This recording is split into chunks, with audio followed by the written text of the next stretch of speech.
la señal más clara de la segunda venida de Cristo. El propósito de este mensaje no es satisfacer la curiosidad de las personas en cuanto al futuro. Su propósito es prepararnos y fortalecernos para poder enfrentar las adversidades venideras. Hoy conocerás la señal más evidente de que la venida de Cristo está cerca.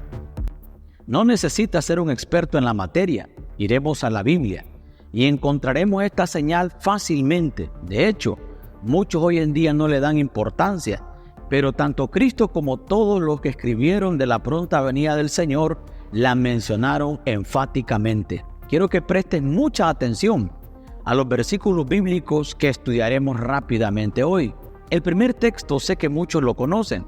Mateo capítulo 24, versículo 12 dice: «Y por haberse multiplicado la maldad, el amor de muchos se enfriará». Otras traducciones para este mismo texto serían que la gente será tan mala que la mayoría dejará de amarse.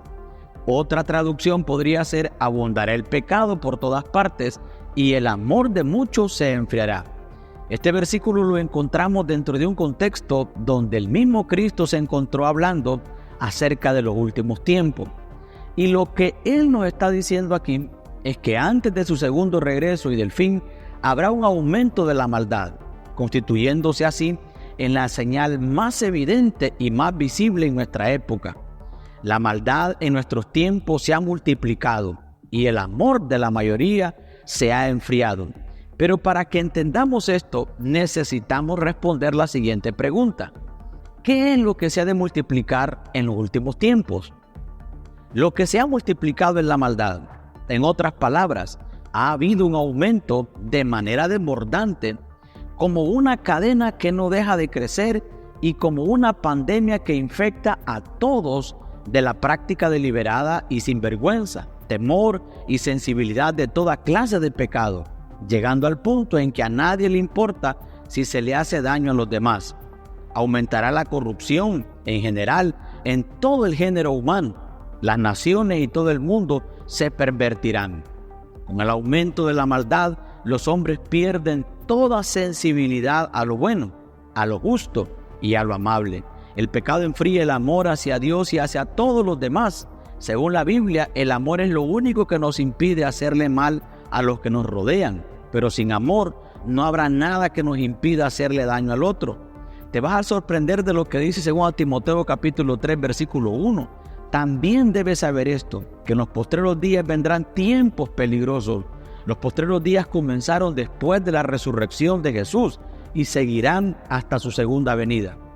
Los últimos días significa inmediatamente anterior a la segunda venida del Señor Jesús.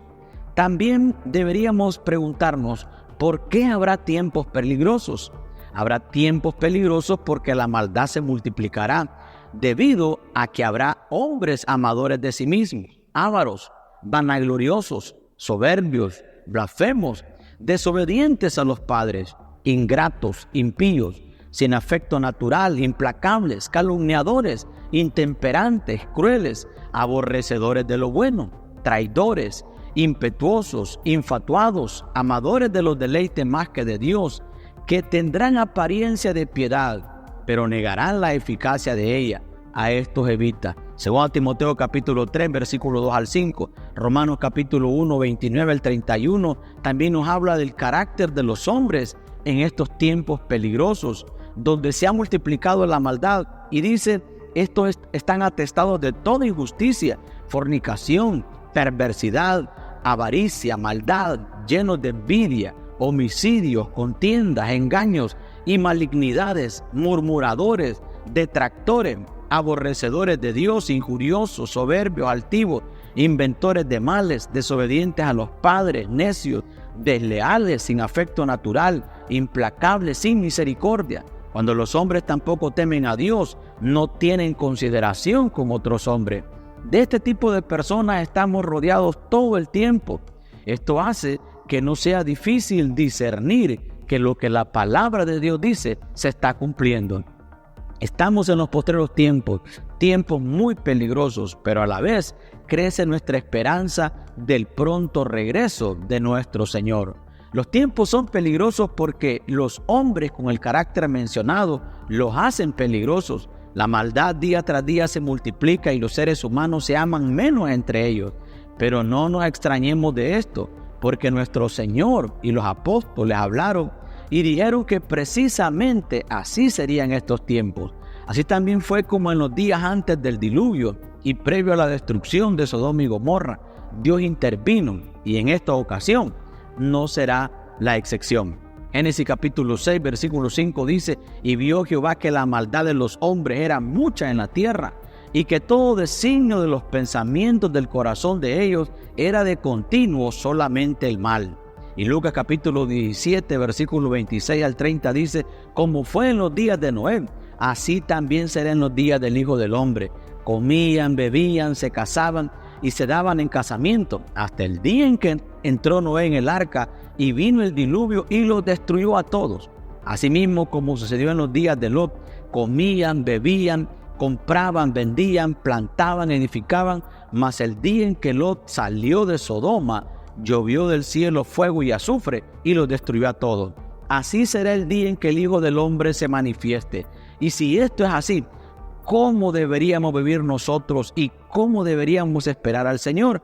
¿Qué dice la Biblia? Los que no han creído en Cristo como su Salvador deben hacerlo. Y los que ya lo hemos hecho, esto es lo que dice la palabra de Dios. Romanos capítulo 13, versículo 11 al 14 dice: y esto, conociendo el tiempo, que es ya hora de levantarnos del sueño, porque ahora está más cerca de nosotros nuestra salvación que cuando creímos. La noche está avanzada y se acerca el día. Desechemos pues las obras de las tinieblas y vistámonos las armas de la luz. Andemos como de día, honestamente, no en glotonerías y borracheras, no en lujuria y lascivia, no en contiendas y envidia, sino vestidos del Señor Jesucristo, y no proveáis para los deseos de la carne. La noche en este pasaje se refiere al tiempo de maldad que estamos viviendo, y el día alude al regreso de Cristo.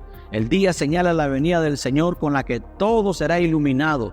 La noche señala el tiempo presente de la negrura de las obras de las tinieblas que se hacen cada vez más presentes en los tiempos que vivimos y a la vez nos hablan de la cercanía de la segunda venida de Cristo. En este pasaje hay al menos 8 cosas que voy a mencionar para que nos quede claro la voluntad de Dios con respecto a cómo debemos andar tú y yo mientras esperamos. Primero, desechemos las obras de las tinieblas. Segundo, vistámonos las armas de la luz. Tercero, andemos como de día honestamente. Cuarto, no en glotonería ni borracheras. Quinto, no en lujurias y lascivias. Sexto, no en contiendas y envidias. Séptimo, vestidos de nuestro Señor Jesucristo. Y octavo, no proveáis para los deseos de la carne. Sobre todo, vestidos del Señor Jesucristo, de su santidad, de su pureza, de su valentía, de su coraje, de su discernimiento y de su sabiduría. Vestirnos de Cristo lo incluye todo. Vestidos de Cristo como Señor que gobierna, como Señor que nos salva. Vistámonos de Cristo y procuremos no dar a nuestros deseos ninguna oportunidad de llevarnos un pecado. Y evitamos toda situación que abra puertas a satisfacer nuestros deseos pecaminosos. Permanezcamos dispuestos en vela constante, en intensa expectativa de la salvación final, la cual comenzó cuando creímos, pero cada día se acerca más y más a su cumplimiento en la venida del Señor. Despertemos del sueño, sensibilicémonos con todo aquello que tiene que ver con el cumplimiento de la voluntad de Dios. Tomemos las armas de la luz, ya que solo lo bueno y espiritual nos puede librar del presente siglo malo. Vistámonos como hijos de Dios, lejos de la conducta viciosa de los hijos de este siglo, de los hijos de las tinieblas, ya que lo que más nos preservará será la forma en cómo vivamos. Dios te bendiga grandemente. Si este mensaje fue edificación para tu vida, te invito a que lo compartas con otros hermanos, con otras personas, con otras familias o amigos que tengas. También, ¿qué opinas acerca de este tema? ¿Qué opinas acerca de esta señal que está muy explícita en la palabra del Señor? Además, te hago una pregunta: ¿estás preparado para la venida de Cristo? Déjanos tus comentarios. Dios te bendiga, Cristo te ama, Cristo pronto viene.